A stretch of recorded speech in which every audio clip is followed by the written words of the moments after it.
Sebetulnya stroke itu sendiri apa sih dok, biar sibling itu semuanya tahu? Di antara tersumbat karena sumbatan tadi atau karena pecah, yang mana yang paling berbahaya dok? Kalau kita lihat kayak selang tuh, dia tuh suka ada lumut-lumutnya tuh dok.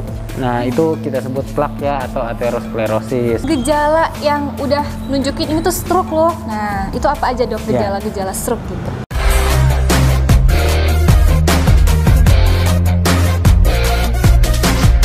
Kasusnya itu dia nggak bisa melihat dua-duanya, mendadak. Secara mendadak dok, semenjak konsep terjadi tuh? Ya memang datangnya kebetulan udah agak terlambat sih, maksudnya 4 hari 5 hari gitu. Tapi memang gejalanya unusual karena dia tiba-tiba rabun nggak bisa lihat. Wajar sih kalau misalnya masyarakat kalau rabun dua-duanya itu pasti ke dokter mata dulu ya. Iya. Jadi wajar, tapi ternyata beliau ke dokter mata dulu, ternyata dari matanya ya cuma katarak aja. Jadi habis itu dirujuk ke dokter saraf, habis itu kita lakukan pemeriksaan, ternyata memang kenanya sumbatan di belakang. Untuk gejalanya kabur atau? Kabur, dia nggak bisa lihat dua-dua mata. Memang jarang, jadi wajar aja kalau masyarakat akan bawa itu ke dokter mata terlebih dahulu. Ya, tapi memang yang perlu ditekankan ya bisa aja terjadi yang kayak seperti itu gitu. S-nya itu sakit kepala dok. Nah, cuma sakit kepalanya biasanya bisa vertigo, bisa sakit kepala hebat kayak gitu. Jadi nggak harus seperti apa sakit kepala gitu dok ya? Berputar ada ya? Bisa berputar, bisa salah satu ciri dari stroke juga. Nanti kita bahas di vertigo mungkin kali dok ya. Nah karena kita akan banyak bahas konten teman-teman ya di podcast ini. Oke, selanjutnya nih kita pengen tahu sebetulnya kalau kita udah datang ke dokter ya, khususnya dokter spesialis saraf, kita bakal diapain dulu dok? Diperiksa apanya atau apa yang harus? Penanganannya berarti dok ya. Betul. Penanganannya ya. Jadi memang penanganannya kalau bisa dibawa ke rumah sakit itu dalam kurang dari 4,5 jam dok. Kalau menemukan gejala-gejala itu langsung bawa ke rumah sakit kurang dari 4,5 jam. Kenapa? Untuk stroke sumbatan kita tuh ada namanya trombolisis. Trombolisis tuh masukin obat dari pembuluh darah sini untuk ngancurin sumbatannya. Tapi itu waktunya sangat pendek. Jadi 4,5 jam udah harus masuk obat. Padahal kalau dia bisa sampai 6 jam tapi otomatis risiko perdarahannya jadi meningkat gitu.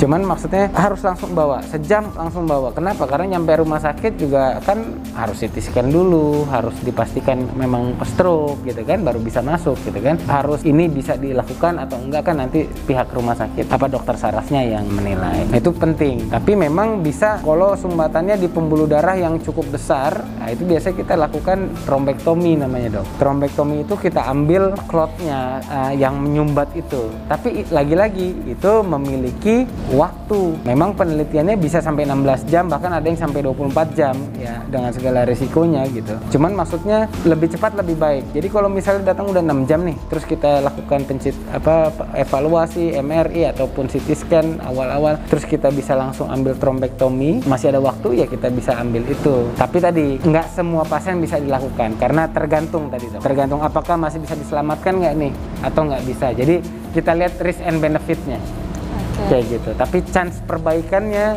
ada karena stroke yang kita takutkan kan kecacatan dok. Kalau misalnya sudah terlambat dan ada kematian kalau kematian kan selesai. Maksudnya selesai.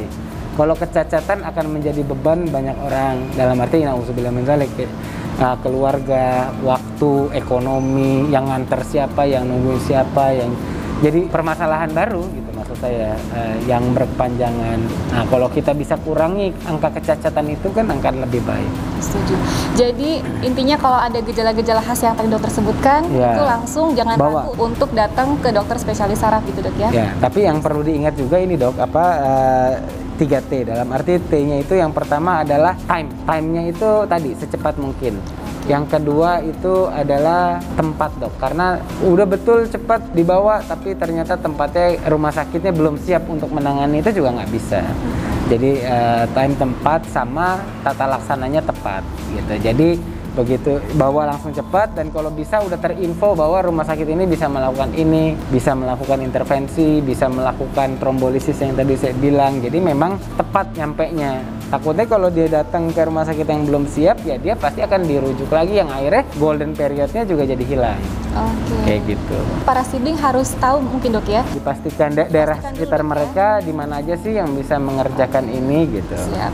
Nah karena berkaitan dengan subscriber saya ini banyak para para pemuda-pemudi yang jiwa-jiwanya masih muda semua, tidak mungkin kan ada yang misalnya di luar sana ada yang sampai suka merokok nih dok. Apakah merokok termasuk alkohol ini bisa pengaruh sekali? Alkohol faktor risiko, rokok faktor risiko. Pola hidup faktor risiko, kurang olahraga faktor risiko, pola makan faktor risiko. Oke, karena yang kita tahu nih sibling kalau merokok ini bisa seperti merusak atau mengganggu tingkat dari elastisitas pembuluh darah. Pembuluh darah juga sangat bisa. Pengaruh sekali. Sangat pengaruh. Oke, sibling. Nah, ada lagi nggak dokter kira-kira? Kenapa dok? Ada lagi nggak pertanyaan? Nggak ada. Bingung. Saya mau nanya dokter, ada yang mau ditanya ke saya.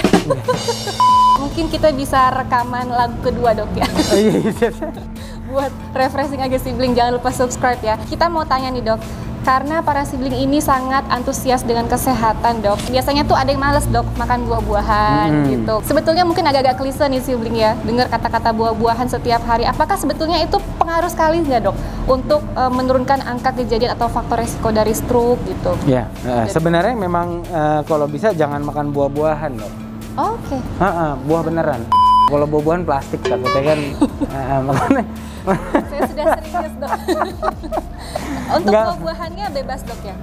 Saya rasa sih itu pola diet ya, pola makan buah-buahan sih bagus selama dia sesuai lah kan, karena kan buah-buahan kalau dia punya sakit gula juga kan nggak bagus juga berlebihan. Iya betul. Berarti mungkin cari yang kalau gula darahnya naik atau ada yang mengidap diabetes, dicari yang tidak terlalu manis gitu dok ya? Iya, atau dikonsultasikanlah ke dokter penyakit dalamnya untuk atau gizinya, ahli gizi. Oke, siap. Untuk yang itu mungkin saya akan mengundang dokter spesialis penyakit dalam dok ya? Iya, atau ahli gizi juga boleh, spesialis gizi klinik ya, banyak sekali insya Allah. Oke, nah sekarang kita ingin tahu sebetulnya apa aja yang harus kita cegah supaya kita nggak terkena stroke ini dok, semua dari segala usia. Nah, silakan. Ya, jadi memang kalau misalnya sudah terkena stroke ya kita harapkan jangan sampai terkena stroke yang berikutnya. Karena kalau udah terkena stroke sekali, maka dia memiliki resiko stroke berikutnya bisa 2 kali lipat. Jadi sebelum itu terkena, kalau bisa kita lakukan pencegahan, karena pencegahan kan lebih baik dari pengobatan. Nah, jadi pencegahannya tadi faktor risikonya itu yang kita yang bisa dimodifikasi, kita modifikasi. Jadi makanan hindari yang berlemak itu dok ya, buah-buahan, olahraga, air mineral, stres juga pengaruh. Stres, kelola stres dengan baik juga penting. Iya, hipertensi, gula gitu. Oke. Nah, berkaitan dengan penyakit stroke ini sebetulnya bisa sembuh atau bisa sampai permanen atau sampai dibawa tua, itu bagaimana dok? Iya, jadi sebetulnya tadi yang saya sudah bilang, sebetulnya stroke itu yang menjadi permasalahan itu adalah kecacatan. Ya, kalau sudah ada kecacatan, otomatis penyembuhannya tiap orang berbeda-beda. Jadi paling yang sembuh bisa sempurna itu paling 10%. Tapi rata-rata dia meninggalkan gejala sisa. Sekarang kita mau baca-bacain pertanyaan dari kamu yang udah nanya di Instagram saya di sini. Jangan lupa follow, dan ada Instagram juga nih Dokter Aiman. Jangan lupa follow juga di sini. Iya, mana situ dok? Di mana aja dok. Karena kita akan sering-sering membagikan apa dok? Membagikan edukasi kesehatan mungkin. Betul sekali, dan juga keseharian mungkin kalau beliau tuh suka nyanyi, suka menghibur pasien-pasiennya dok, betul ya? Gak stres gitu.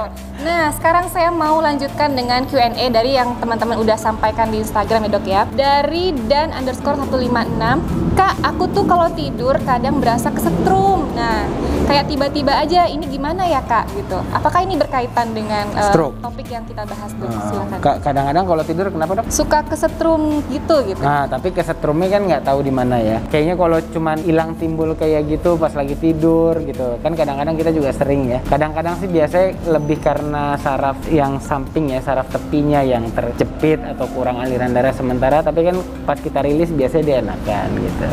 Jadi intinya sangat kompleks ya dok ya, tidak bisa langsung kita menyebutkan diagnosisnya apa. Nah, kadang-kadang emang kita harus ketemu pasien dan kita periksa sih dok. Iya, kita periksa secara langsung. Tapi kalau yang kayak gitu sih kayaknya bukan ya, apalagi usia muda ya yang nanya ya, jarang sepertinya ya kayak gitu. Usia muda. Karena di tubuh kita itu juga tidak hanya saraf ya dok ya, otot dan juga jaringan-jaringan yang lain, dan masih banyak lagi. Bisa aja salah posisi tidur ya, ketekan gitu kan, atau yang lagi galau-galau pengaruh sama hormon stres dan kemana-mana dok ya, masih banyak harus diperiksa dulu kalau berkelanjutan ya dok. Lanjut dari Anaf_Fauzia 28. Dok, kenapa ya penyakit stroke yang sudah dialami bertahun-tahun kok susah sembuhnya dan caranya bagaimana ya? Ya, jadi tadi saya bilang, sebetulnya kalau udah terjadi stroke kan selnya mati dok, sel otaknya mati. Untuk menumbuhkan sel-sel baru itu nggak segampang itu. Banyak faktor-faktor yang mempengaruhinya. Ada penyakit-penyakit penyertanya, usia, di mana faktor-faktor pertumbuhan manusia beda-beda. Belum lagi kalau bicara waktu terkena stroke, dia stroke-nya kesumbat di mana, stroke yang keberapa, terus selama ini minum obatnya rutin nggak. Jadi kadang-kadang memang penyembuhan jadi berbeda. Di rumahnya rajin dilatih nggak, kan jadi nggak bisa disamaratakan sebetulnya. Yang bisa kita lakukan ya tadi ya usaha, kita modifikasi apa yang bisa kita modifikasi, sama kalau memang sudah terkena ya jangan sampai terkena yang kedua atau yang selanjutnya. Jadi intinya juga kalau misalnya ada gejala-gejala yang mengarah stroke yang seperti dokter Aiman sebutkan, tata laksana penting. Langsung diperiksakan dulu dok ya, sebelum terlambat, sebelum terjadi kerusakan yang lebih permanen. Nah, tadi kan kenapa kita ada golden period, salah satunya kita berusaha untuk menyelamatkan sel-sel lain yang belum mati biar nggak menjadi lebih berat. Tadi yang dengan obat penghancur atau apakah dengan trombektomi kita ambil, itu mengurangi risiko-risiko kecacatan permanen itu. Betul, setuju. Jadi makanya ada golden periodnya. Oh siap. Gitu. Seperti penglihatan, buram, berarti ada kaitannya, ada terhambat di bagian tertentu gitu dok. Iya, ada waktu tertentu. Karena kalau udah selnya mati lama ya kan harus tumbuh lagi kan, kayak misalnya bayi baru lahir kan nggak bisa langsung jalan. Dia kan perlu proses pertumbuhan sel untuk dia bisa belajar. Dia ini sama kan, sel stroke mati, berarti dia harus numbuh sel baru. Berarti dia harus belajar ulang. Tergantung diajarin nggak. Kalau nggak si sel itu bingung, saya fungsinya apa nih gitu. Jadi kan tetap harus dilatih. Kayak gitulah. Oke sibling, itu dia sekilas tentang podcast perdana kita hari ini berkaitan dengan saraf yaitu stroke, karena kasus ini sangat-sangat makin meningkat dok ya. Berkaitan juga dengan gaya hidup, pola hidup kita, tidur, begadang, stres, itu ya ditakarin aja lah, jangan stres-stres banget dok ya. Supaya nggak stres, nonton aja podcast ini atau channel saya juga menghiburnya ya. Karena sangat menghibur dan bisa menstabilkan insya Allah hormon stres. Dan juga pokoknya jangan lupa terapkan hidup yang sehat. Dan juga sekarang juga lagi berkaitan dengan pandemi ya, jadi jaga jarak jangan lupa, dan juga cuci tangan harus sering juga nih sibling semuanya. Dan ada pesan nggak untuk seluruh sibling atau masyarakat Indonesia nih supaya terkait stroke ini ya? Saya cuma berpesan kalau misalnya menemukan gejala tadi segera ke RS. Tadi gejala-gejala itu langsung bawa ke rumah sakit, tapi pastikan rumah sakitnya juga sudah memiliki fasilitas yang bisa mengerjakan tata laksana stroke akut. Kayak gitu. Oke. Terima kasih dokter Aiman. Sama-sama dokter Cindy. Kita ketemu lagi setelah ini. Insya Allah. Setelah ini kita lanjut lagi ya dok. Iya. Karena banyak sekali yang harus kita angkat dan ilmu-ilmu yang harus kita pelajari dari beliau. Dan teman-teman semuanya jangan lupa untuk subscribe channel ini dan juga subscribe channel beliau. Amin. Kita sama-sama, ayo kita bangunkan subscriber semuanya.